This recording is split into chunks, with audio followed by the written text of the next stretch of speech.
has been a bit of a rush today, I might say. I do so love the horses, you know. And I've always wanted to go to the Kentucky Derby. But I'm rather cross, you know, because it was some kind of street sense or nonsense or whatever that won, and my horse didn't. So I'm going to relax and have a gin or two after dinner. Yes, well, I really didn't know if I was going to be able to join you today, because I was supposed to have dinner with Mr. and Mrs. Bush. But I sent my apologies. I said, no, I'm sorry I can't come. I have gas.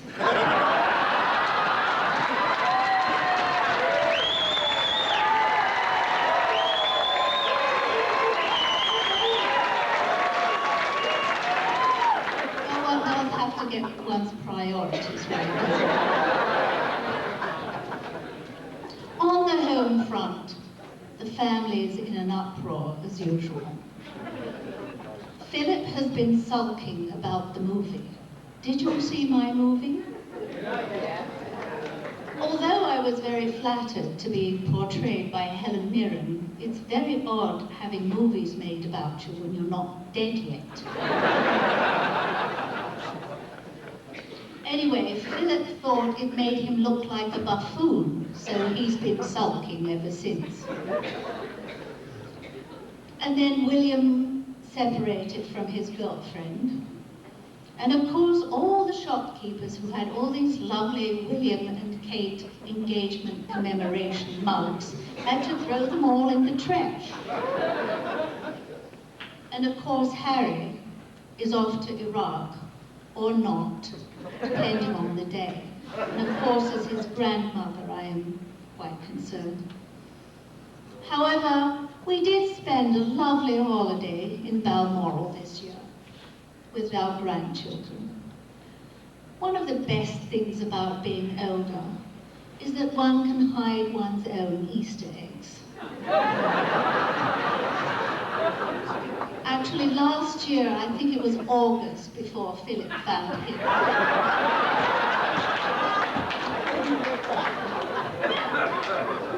When we got to Balmoral, Philip insisted on changing all of the windows because he said they were cracked. Then, of course, he found that the crack was in his glasses.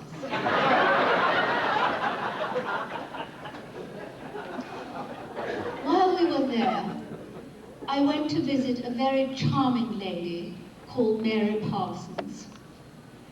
And she used to play the organ in our local chapel until she retired last year.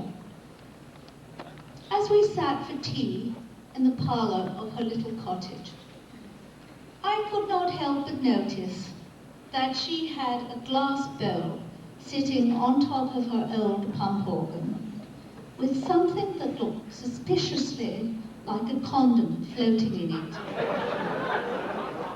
Well, my curiosity got the better of me, and I had to ask her about it.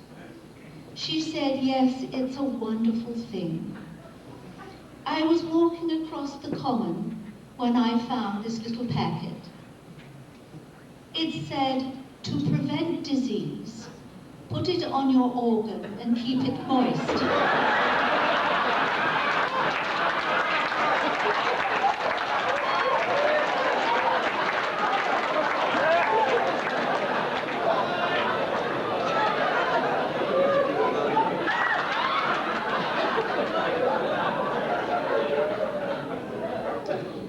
Philip does like to drive fast.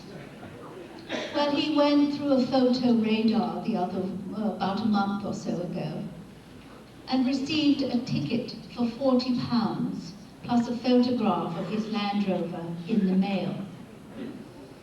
Well, he thought he was being jolly clever when he took a photograph of a cheque for £40 and sent it to them in the mail. Well, then he received a photograph of a pair of handcuffs.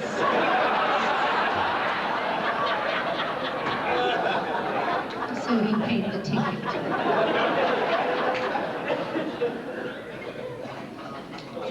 I don't know about you, but I'm beginning to find politicians rarely tiresome.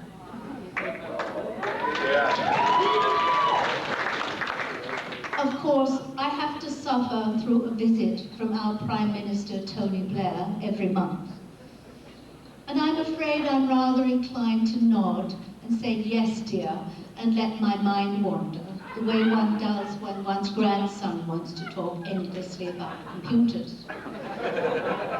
However, he did catch my attention when he said that the British prisons were getting dangerously overcrowded, and the British prison population has been ballooning for the last 10 years.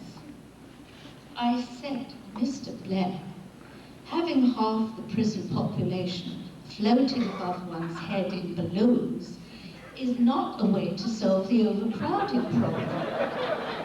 It's probably causing it.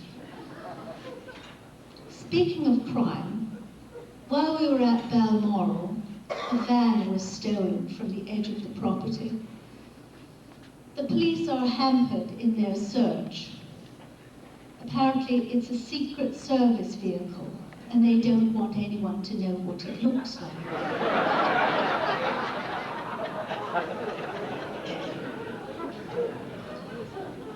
Before coming to America, I visited a new seniors' residence in Windsor. And I said to one elderly gentleman, do you know who I am? And he said, no, dear, but if you ask at the desk, they'll tell you.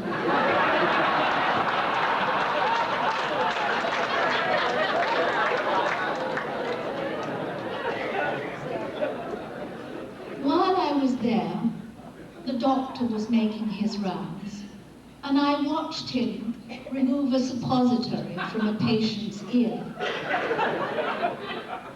The man seemed quite relieved, as it suddenly dawned on him where he put his hearing aid.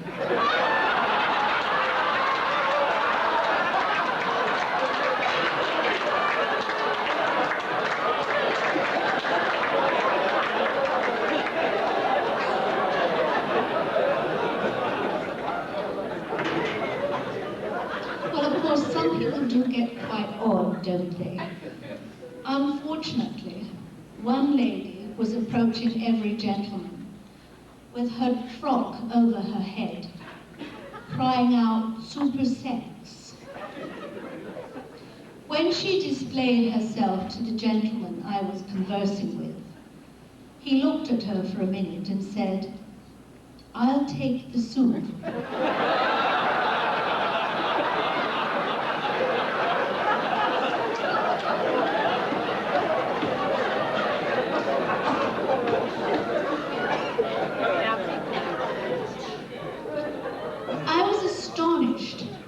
One gentleman sitting outside on the veranda wearing only his shirt, so I pointed it out to the nurse. And she was most concerned, and she said, Mr. Baxter, what are you doing out there without your trousers and your underpants? He said, it's Mrs. O'Malley's idea. Last week, I sat outside without my shirt, and I got a stiff neck.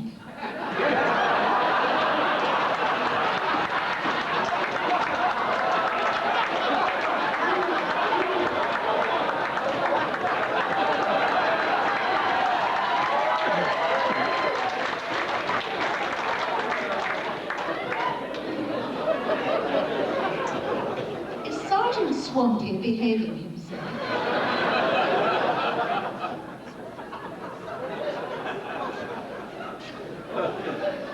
Well, I had a lovely day at the races, and I hope you all had a lovely day too, enjoying the music and the fellowship.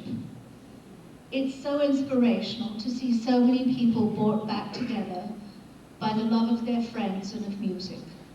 Once again, I'm very happy to be here and to see you all.